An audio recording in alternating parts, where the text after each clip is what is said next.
to get back into the real world of it all, this whole dating thing for me is a big bugaboo. It is. I mean, I, I truly want to date. I don't want to be alone.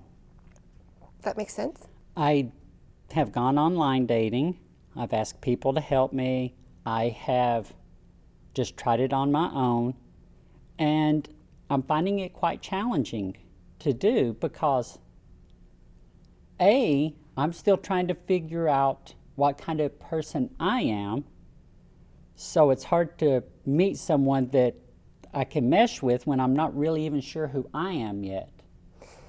Definitely. Do you have anything like that going on with it, or?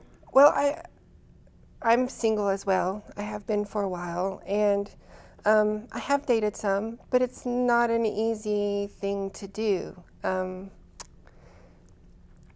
Exactly. How do you find somebody? It's a really challenging thing for, I think, our generation. I mean, looking at some of the younger people, I don't think it's going to be as big of a deal for them, but I think for some reason, for whatever we've been through, it's a little bit tougher. So It makes me smile when you said it's going to be a little bit easier for the younger. I hope it is. That's my hope.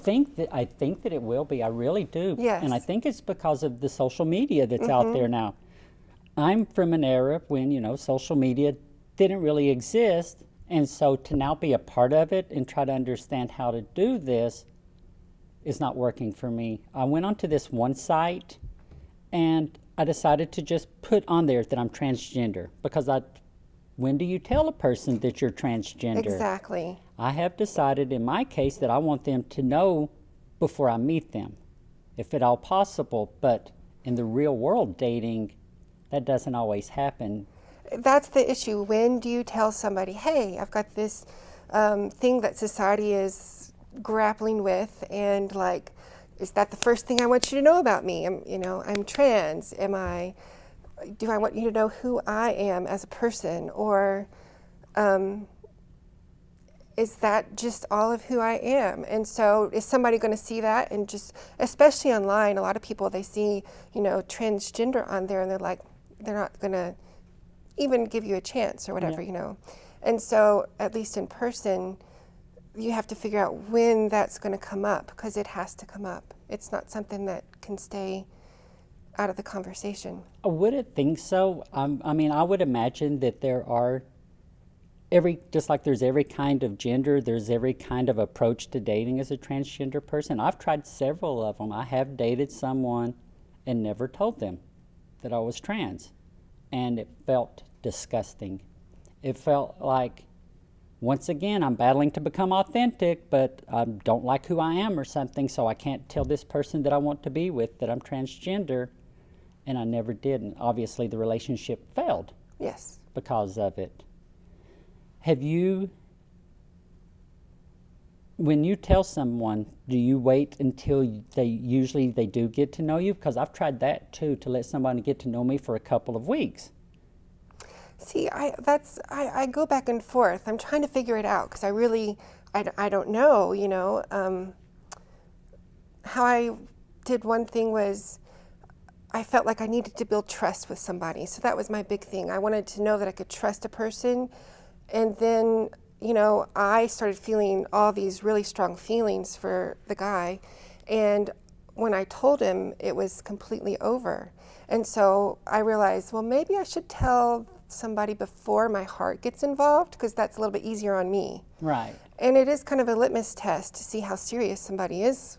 Because if, like, you say you're trans and they're like, okay, you know that they're interested. And if they say, see you later, or whatever they're going to say, then that's a very obvious, quick way to just say, well, that's not going to work. So I think I've learned it's better a lot earlier, but it's still not the first thing I like to lead with most of the time. Well, no, because it's not organic. Exactly. At that point, you're not going to come up to someone that you're just meeting and say, hey, I'm transgender. I mean, you want to say, hey, I'm beautiful and I think you're good looking also. That's what you want to say when you Right. first Yes. meet somebody, is things like that. And You want to get to know each other a little bit before you start diving deep, you know. And so it's a juggling act that I haven't figured out how to do I have best yet. So I have not mastered it one bit. But No. I'm not afraid of trying. I mean, that's the thing. I'm willing, just like a good old baseball game, I'm willing to take all of my swings to try to hit a home run. I'm not afraid of going 1 for 3, 1 for 1,000, as long as I get one hit. Right. The problem is, how do you get those 1,000 swings in, for another sports metaphor? How do you meet our You're pool? talking sports here, Kelly. We're Sorry, not sorry. meshing. No, I know what you mean. I'm sorry. I mean, how in the heck because by being transgender, there is a percentage of the population that will not date us because we're transgender. Yes. So how do we get our names out there enough to people to know that we are wanting to date, but still be safe and not just go put it out to everywhere and then possibly harm happen to us? Because that's the thing with social media that scares me the most. Is I've heard stories of predators going after transgender women and transgender men also. And I haven't heard those stories, thank goodness. yes, I won't tell them to you then. I won't, but so I'm really leery about social media and the dating sites. So I'm hoping that through my hobbies, through my other things that I do in life, Right. that maybe something will happen that way, Just meeting somebody organically. organically. That's how I'm thinking that I want to try it. It's not working yet, but I still would rather that than online. I have not had good experiences online, and sometimes I'll get okay, I'm going to go back and give it a try, and I'm like, oh, regret, never, I know better. So I guess it's just putting yourself out there